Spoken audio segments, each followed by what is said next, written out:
Good afternoon, and welcome to the WBC LinkedIn Live series, Faster Together, where today we're talking about the state of pay parity in 2022. And we're thrilled to have you all here to speak with Konstance, Director at Catalyst, and Noreen Farrell, the Executive Director at Equal Rights Advocates. For all of you that don't know, the Women Business Collaborative is an unprecedented alliance of over 65 women's business organizations and hundreds of business leaders building a movement to achieve equal position, pay, and power for all women in business. Through collaboration, advocacy, action, and accountability, we mobilize thousands of diverse professional men and women, business organizations, public and private companies to accelerate change. By uniting more than 65 of the leading women's business organizations and 450 champions, the WBC activates our vast network to attain immediate and long-term results around 9 essential action initiatives. The first 3 focus on executive women's leadership in business. They are CEO leadership and sponsorship of women CEOs, women in the C-suite and executive leadership with P&L responsibility, and women in the boardroom. We have another 3 that focus on the underrepresentation of women in particular business industries. These are women entrepreneurs and access to capital, women in capital and finance, and women in technology. And the final 3 are critical and underlie all we do to achieve equity for women in business. And they are diversity, equity, inclusion, gender and pay parity, and women in the pipeline. Through these 9 action initiatives and with our partners and our champions, we collaborate and coordinate, aggregate and amplify, and convene and support. We pull together and share the data, research, best practices, and we work with our partners, sponsors, and individuals to build the systems, policies, and practices that allow women to rise into leadership positions across companies and industries. Our collaboration and network is spearheaded by our board, partners, advisory, and leadership councils, and reaches millions of business leaders across the United States and the globe. The WBC is committed to equity and diversity, and our council's board of directors include more than 34% people of color. And it is this power of combining the collaborative approach with our women's business movement that's already creating momentum and accelerating the pace of change for women. So today we're here to talk about pay parity and what the landscape looks like in 2022 and what the WC and our partners are doing in this space. With us is Konstance, Director of Catalyst. Welcome, Marie. Welcome, glad to be here. Wonderful. And we also have Noreen Farrell, the Executive Director for Equal Rights Advocates and the Chair of the National Equal Pay Today campaign. Welcome, Noreen. Hi, everybody. Good to be here. Thrilled to have both of you here. And I'd like to note that both Catalyst and Equal Rights Advocates are partner organizations with the WBC. So this is going to be a great conversation about what each of us is doing and what we're doing collectively. But let's start. Let's be clear. Let's just get everyone on the same page. What do we mean by the term pay parity? What is the definition? Marie, do you want to take a... Yeah, no, I'd be delighted to. This is one of the most commonly used terms. And by the way, if I sound snuffly, I don't have COVID according to the tests, and you're all safe out there, so you can take a deep breath. It is one of the most commonly used terms, and it's very often misunderstood. Pay parity is basically the median compensation of all women to the median compensation of all men. It's used globally. It's used across industries. Wherever it's used, women are paid less than men. In the US, it's 82 cents to the dollar. Now, what that means, people often misunderstand this term. This term means, in general, women make less money than men. And they make less money than men because they're underrepresented in higher paying jobs.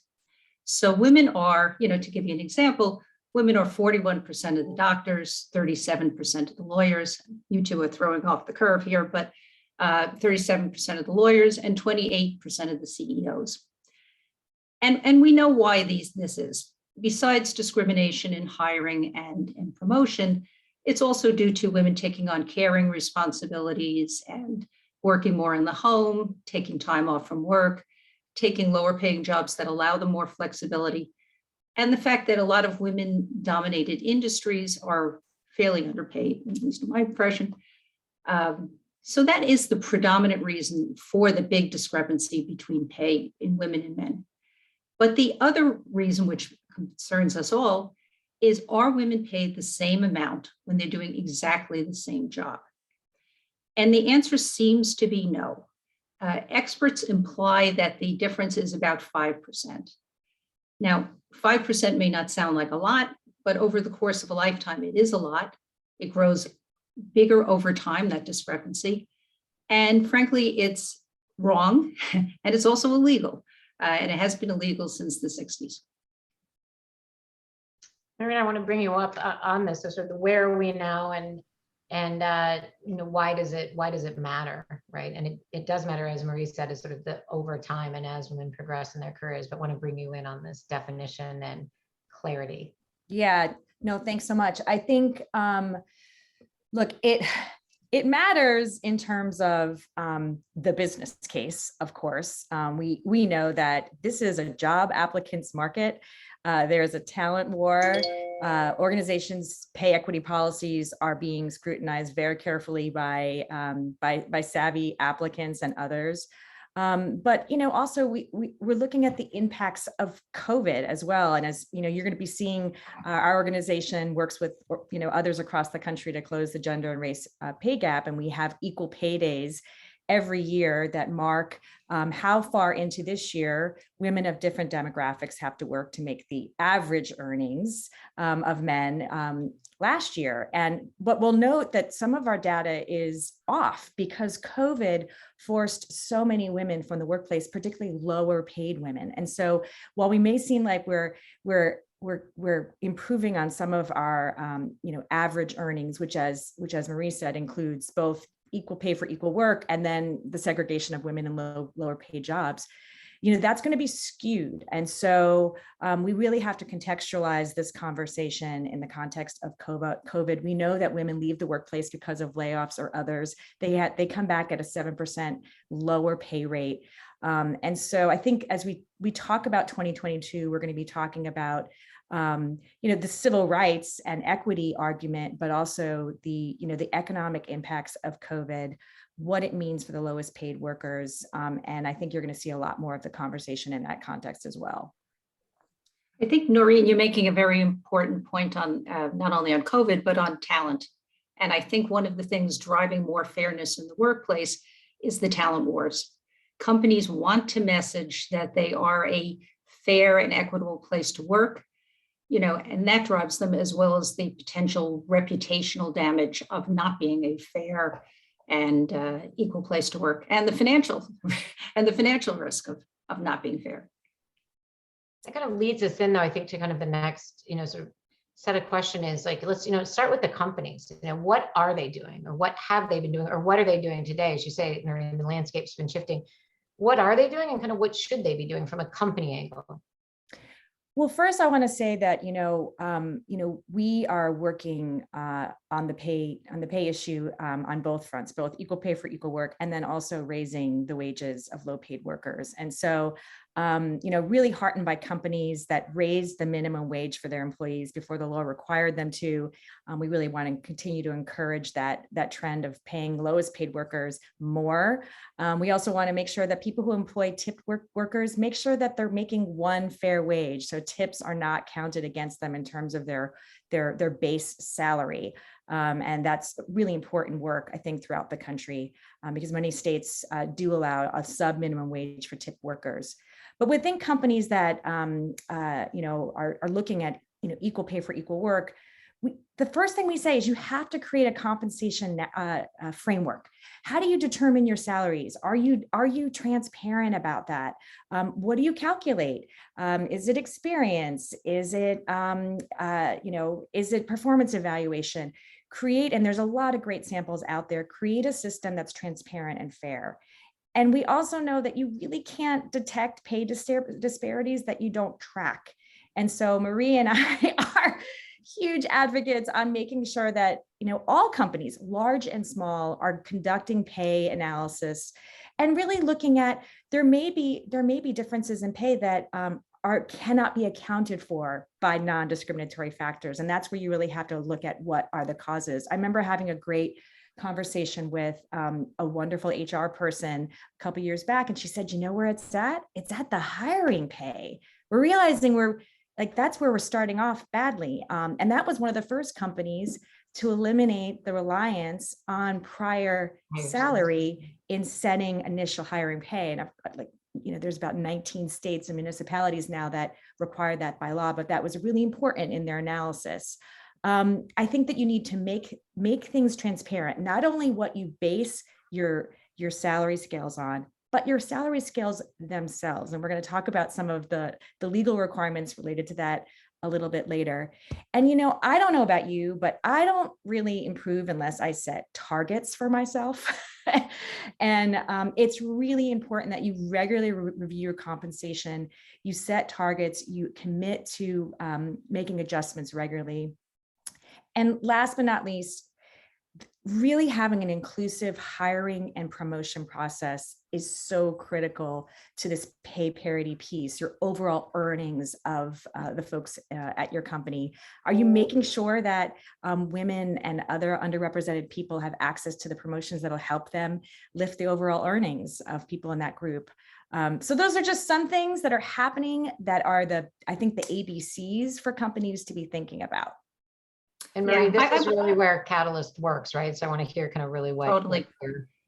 Well, I mean, Catalyst is focused on both, encouraging people to work on the representation piece and the pay piece.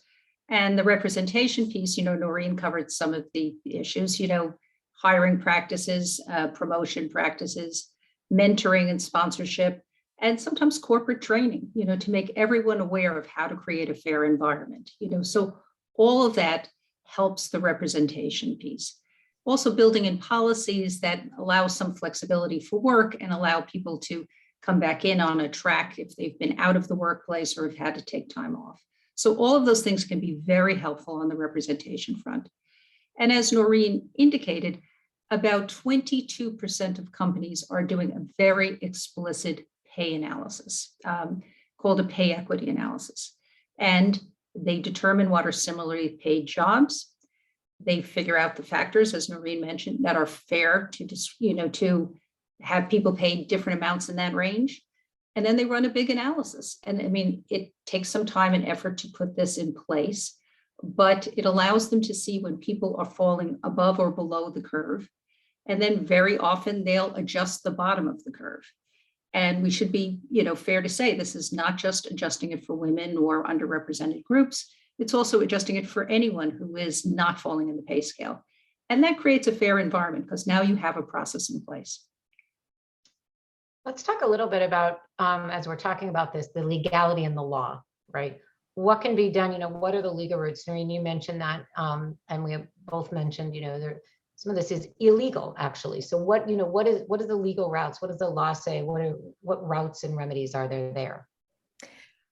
Well, Gwen, believe it or not, the law has prohibited pay discrimination since 1963. Federal Law the Equal Pay Act also included under the 1964 Civil Rights Act. But Equal Rights Advocates has been enforcing that and other laws for nearly 50 years. I think our first case was on behalf of women shoe salespeople who were making less than male shoe people. There was a time when it was a big job for men to actually sell shoes. And so I think about all the cases over the years to enforce the basics of that law. We've definitely seen all the gaps in them. There has been federal legislation called the Paycheck Fairness Act that has been in Congress, but not yet approved. And so our campaign, Equal Pay Today, was actually founded to just really support momentum and innovation that's happening in the states, not just by advocates, but in partnership with so many businesses to really strengthen the pay laws. And so I think the most important thing is to know your rights. Equal Rights Advocates has great resources on our website and a helpline, and there are plenty of other groups that can help you with this. But here are some really, I think since 2015, there's just been a landslide of state laws, led first by a law in California, the California Fair Pay Act, which was then the strongest equal pay law in the states across the country. And since then, 42 states have introduced similar or stronger laws.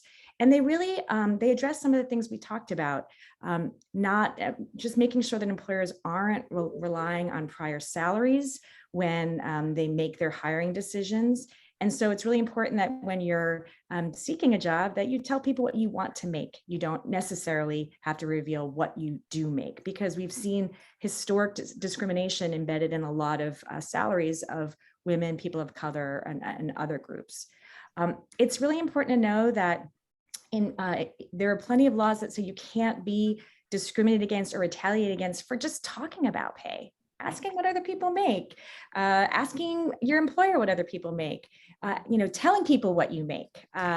These are important ways to really boost transparency in the workplace, which is very important. A couple of states are going further. Colorado just passed a state that is requiring the publication of salary scales. What is the lowest? What is the highest for every given job? And then it's on the employer to just say, this is what it takes to get to the top, and this is why you're at the bottom. And it really encourages a fair negotiation of salary, which is really important. There are California, one of the first states to pass a law requiring disclosure of pay data by sex, race, and ethnicity that went in effect in 2021. And there are a number of states that are considering that.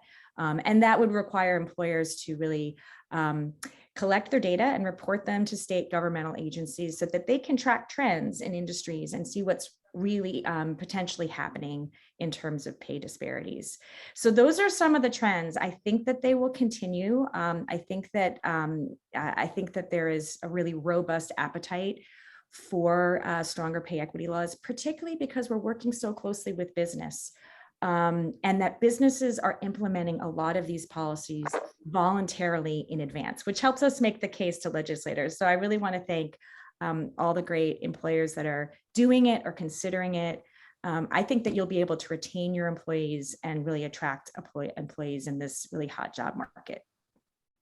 So yeah, I want to say our wonderful state of New York has been both publishing pay ranges as of April, it's coming into effect, and also not asking about prior salary. And I think it's, another thing job applicants should be cautious about, and I'll take a little different perspective than you on this, Noreen, is expectations, because women historically under expect. And,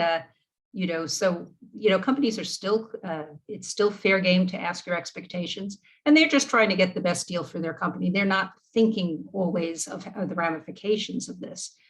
And women should know their value coming in. And I think you've alluded to this as well. Know what the range is, even if it isn't published in your state. You can get this from Glassdoor, Indeed, headhunters, networking. And when they ask expectations, be prepared to be a little, braver than you might be, and don't be afraid to negotiate and get some help on that negotiation. There's wonderful resources on the web. Organizations like the WBC can be helpful, that can really help you move the needle on that. And not just when you come in, right, sort of as you're moving through your career within a company or a space, right, to be able to really have those. So we've talked about laws.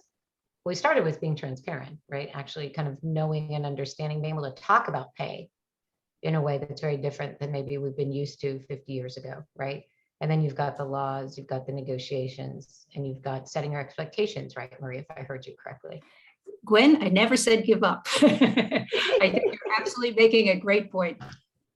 Through the course of your career, you've always got to be your own advocate, and you've got to just look around and make sure, just as a company is trying to get their best deal for anything, you're trying to do the best for yourself and, have your contributions acknowledged.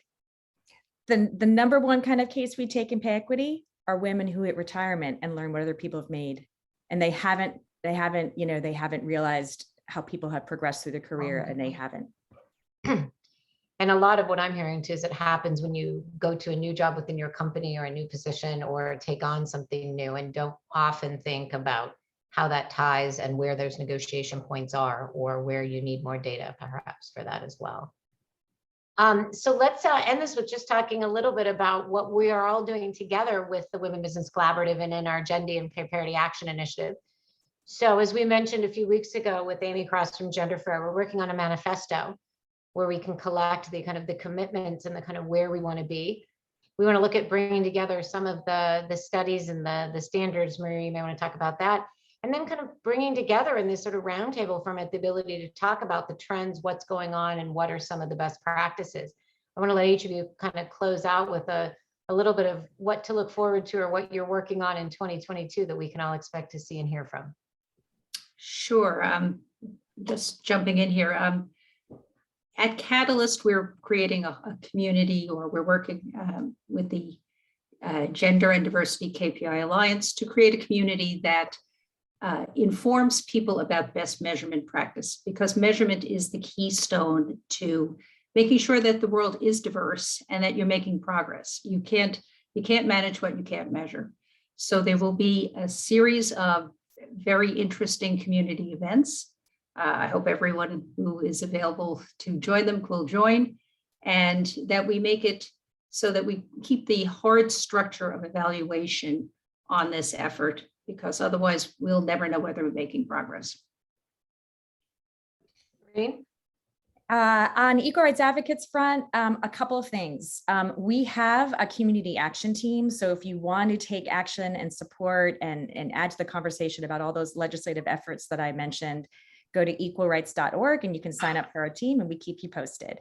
The second thing is every year we hold a Equal Pay Days campaign, as I mentioned, where we mark the average equal pay days for women of different demographics. We, of course, know women of color have longer to go in the year to make up their earnings. And we are inviting advocates, companies, individuals to help sponsor that campaign. Get involved, tell us what you're doing. And so if you're interested in that, just hit me up on LinkedIn and we will get you involved. Wonderful. Looking forward to working with all of the WBC members on that as well. There's so many great company partners that are doing great things that we want to celebrate. Dare I say we're going to have fun while we're making change, right? Because we have so many great partners and so many great ideas and so much expertise. As you were saying, Noreen, before the call, like we've been working on this for how long, right? So I think it's COVID and a couple of other factors give us a different framework and a different time frame to talk about this and a couple of different perspectives. But I want to thank both of you, Noreen and Marie, for your insights. Of course, the work you and your teams do every day and your work with the Women Business Collaborative. And we're going to continue to drive the commitment and framework for pay parity. And that's all we have time for today. I would love to thank everyone who's joined us. Our next show will be next week on Thursday, January 28th at 12 p.m. with Linda Peak-Shack, who's going to speak with the Executive Director of the International Women's Media Foundation, Elisa Liz-Munoz, about women leaders in the news and women journalists shaping our public discourse. So please join us and join us weekly to keep up to date on our guests and our programs and our movement. You can follow us on social media at WBC Collaborative on Twitter, LinkedIn, and Instagram, and have a wonderful Thursday afternoon. Thanks, everyone.